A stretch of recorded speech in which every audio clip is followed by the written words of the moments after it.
Kemudian yang saya lihat juga sudah resen di sana ada Ibu Atik Muji dari Jakarta. Assalamualaikum Bu Atik Muji. Assalamualaikum. Waalaikumsalam warahmatullahi wabarakatuh. Ya. Assalamualaikum Buya. Ya, waalaikumsalam. Bahagia banget dengan kajiannya Buya ya. Ya.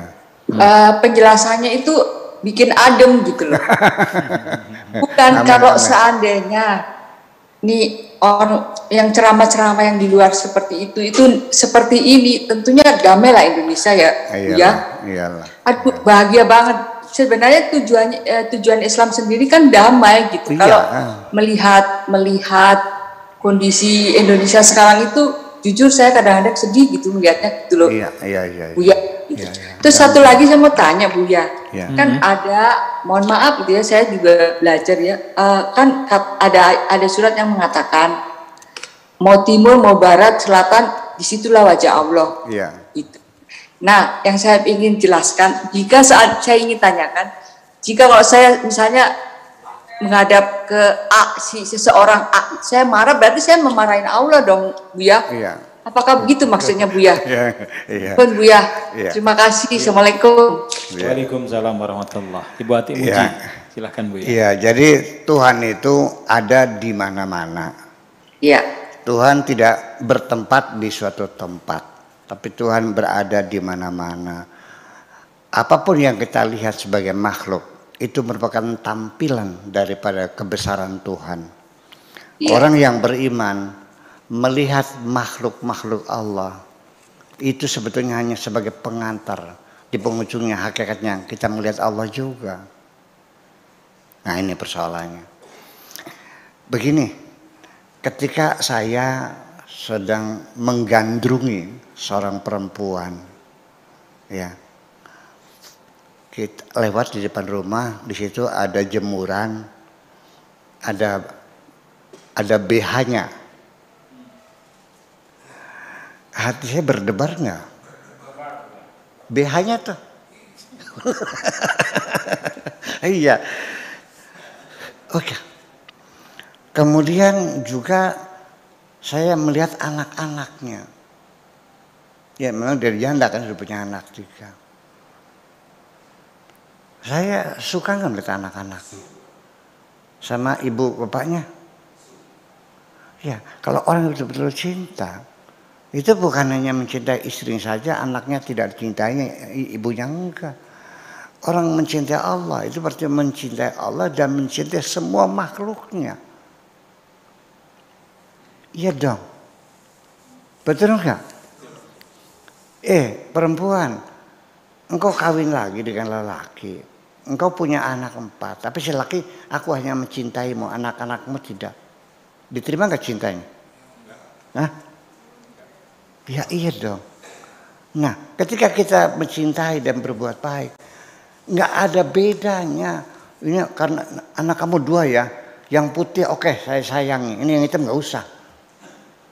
Ya, kalau kita sudah mencintai sesama makhluk kita, sudah nggak ada beda agama, nggak ada membedakan warna kulit, udah beda suku.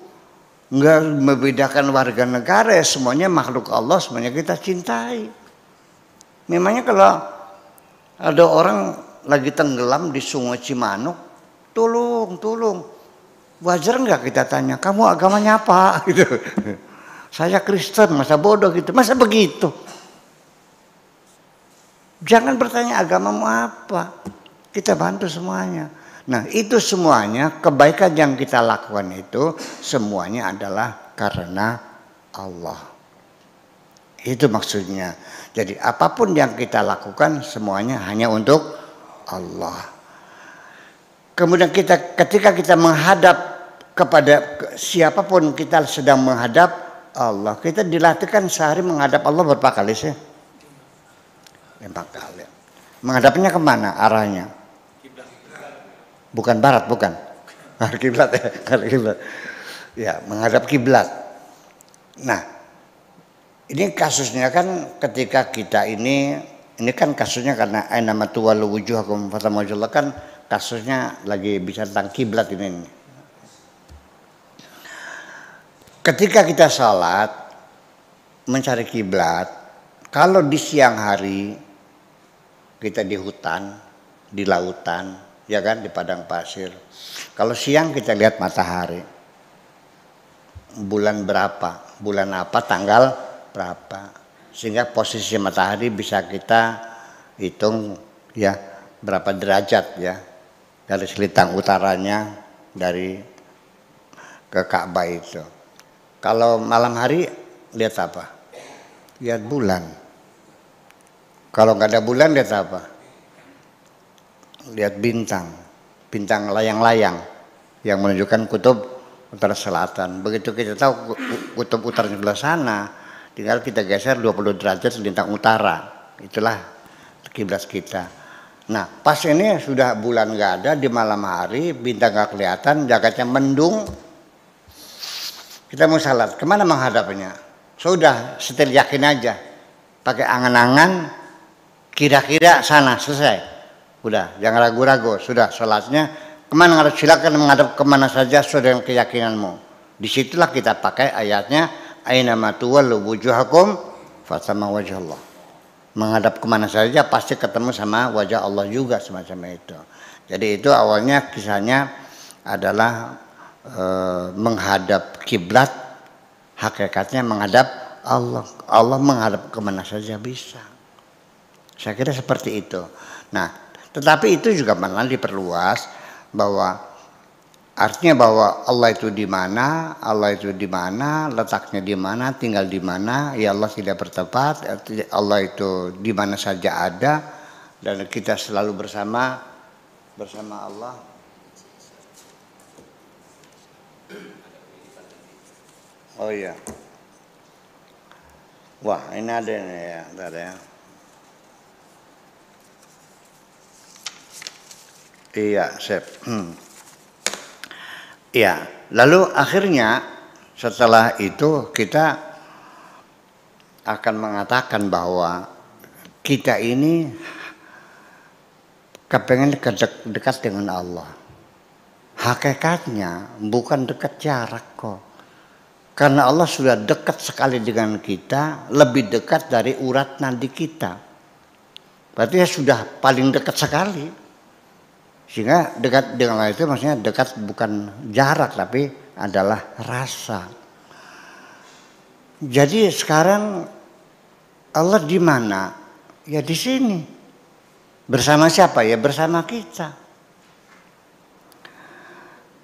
Di dalam surat Al-Kahfi dikatakan bahwa ketika ada orang berkumpul bertiga, sebetulnya berempat. Yang keempat itu adalah Allah. Ketika ada orang berkumpul berempat, hakikatnya berlima. Yang kelima adalah Allah. Wa ma min najja salah satunya illa huwa rabi'um wa ma min arba'atin illa huwa khamisuhum dan seterusnya. Jadi di mana saja kita berada, ya di situ kita bersama Allah. Jadi, tetapi lagunya Ebit terserah yang di sana ya. Jadi Tuhan di sana, tadi sini Tuhan nih. So gimana sebenarnya deh? Pak Rahmat, Tuhan di mana? Di sana apa di sini? Ya di sini. Ketika engkau di sumur, Pak Rahmat, halo, di mana kau? Di sumur. Di mana Tuhan mau jadi di sini? Ya kan begitu artinya.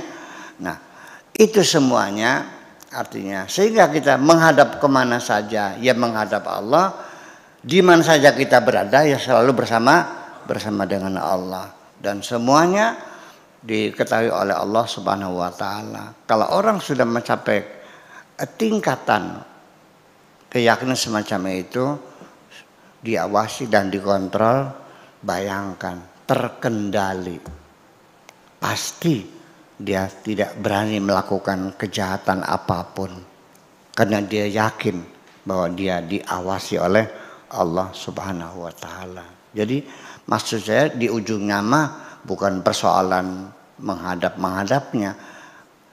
Ujungnya makomnya nanti yang itu semua sebagai pola saja.